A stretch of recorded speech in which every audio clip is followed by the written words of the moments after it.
What impressions did you have early on in your training about whether it would be possible to find a partner and start a family? I never really thought that was an issue. I always saw myself getting married and have kids. At the same time, I saw myself of becoming a surgeon. That's why I went to medical school for. So it really didn't come up upon me that that was an issue in medicine until actually I became a resident in general surgery in Italy. And then I started looking around, and there were no women, first of all. And one of my very determined surgeon, I thought she definitely would have become like a professor or successful surgeon woman. She got married and disappeared. And so at that point, it hit me that there was an issue with having a family, having kids, and at the same time be a successful surgeon. So, what was the next step then for you personally in your timeline? Well, I'm a very stubborn woman, and so I thought, well, that's not going to happen to me. So I thought, I will make it happen. It was a little bit surprising that once I had children, and I was a resident when I had my children, things change a little bit, and you start wondering if all the other people were right. You start wondering, maybe I can't be a good mom and also dedicate the time that is needed to become a successful or a good surgeon. So you really start doubting yourself. At some point in my life and my career, I decided actually that maybe I should give it a try and be a mom. And I left Italy and I left surgery.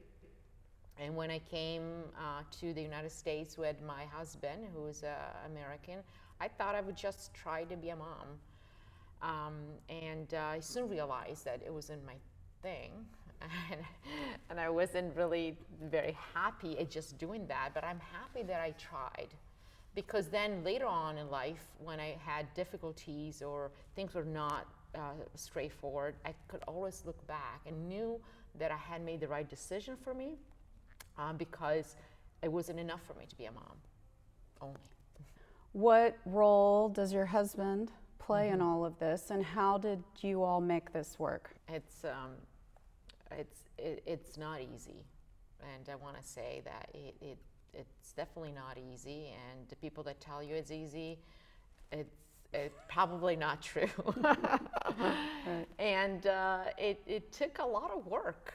It took a lot of work for both of us. I don't think my husband knew what he was getting into. And it was really hard for him as well. But I think that without him, it would not have been possible. I mean, I was very fortunate that my husband had a job that allowed him to work from home, and that he was willing to do that part of, in the family. He was the person that was there for emergencies, that was there for the kids, that take the kids to the doctors if it was necessary, or arrange, play dates and take the kids to sports activities. You can outsource that if your husband has a career like yours. I'm sure that there are ways around. A lot of friends have done it. But having a husband that supports you, it makes things a lot easier. I don't think that ever my husband felt like he was different or weird. Besides, some of the school meetings where they're all housewife and him, sometime he commented on that. I think that communication is very, very important. Some time assumptions or assuming that things might be one way instead of the other, or expectation they're set the wrong way. That's what triggers relationships off and create that resentment towards each other, that's really not good for the family. And I remember one of the hardest time in our relationship, it was when I actually finished training. And so I went through those all training, residency twice, fellowship, moves, from different cities all over, different countries, and now finally I was finished, right? And I had my first job aligned. And I think probably both my husband and I had the wrong expectation what that meant. And so when I started working, and things, are different for sure. You have a lot more independence in your time, and you can choose what to do or not to do. But our job is very committing, and it's demanding in time and emotionally very intense. And I think that it was very difficult for my husband to accept the fact that this was it. And things have changed a little bit, but not that much. And so that was really difficult. And we really had to, talk a lot and communicate and share our feelings. Because that was hard for me. I was starting my job and emotionally, physically difficult. I wasn't always sure what I was doing was right. And there was him, that had all these dreams about doing things together, and I was not. Maybe I was more available in time, but I was less available to him emotionally than I was before.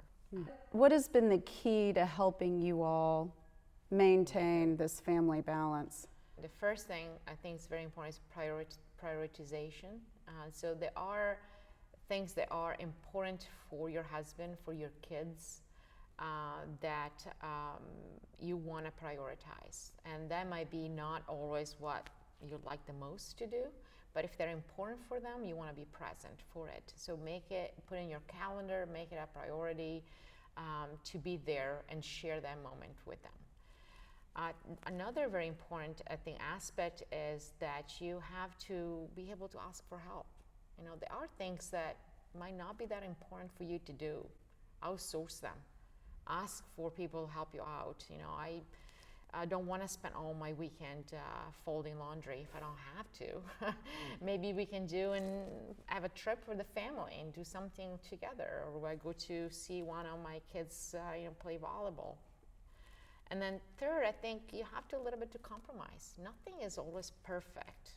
And there are times where my kids were not appropriately dressed, their hair were not calm for the event, and maybe I forgot to put their lunches in their bags, and you know what, that was okay. That was fine. At the end of the day, I always prioritized relationship with them rather than being there to nag them about, what they were doing right, what they were doing wrong. Be an example, give them values, but also be there to hear, what was in their mind, what they're going through. So those for me were the most important moments to share together. I think vacations are very important. Make the time to just cut it all off and dedicate yourself a full 100% to your family. And then make time for your husband.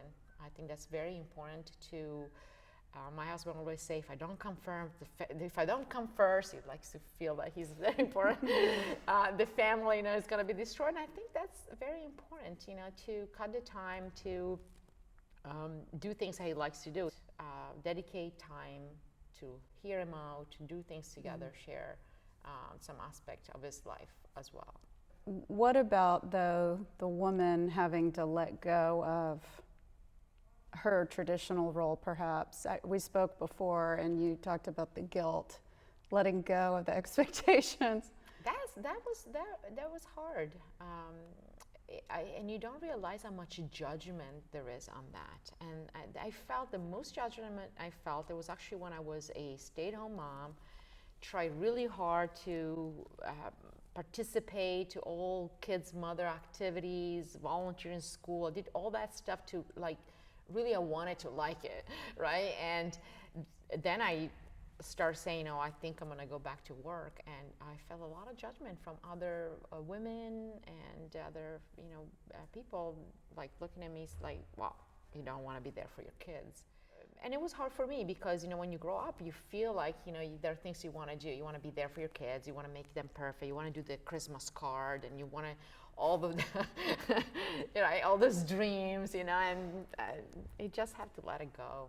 Let it go, prioritize. There are things that are more important, because I think we all have to embrace, what we're meant to become. And all of us are not really good at one thing or the other. So we just really have to find what we are meant to be and go for it, embrace it.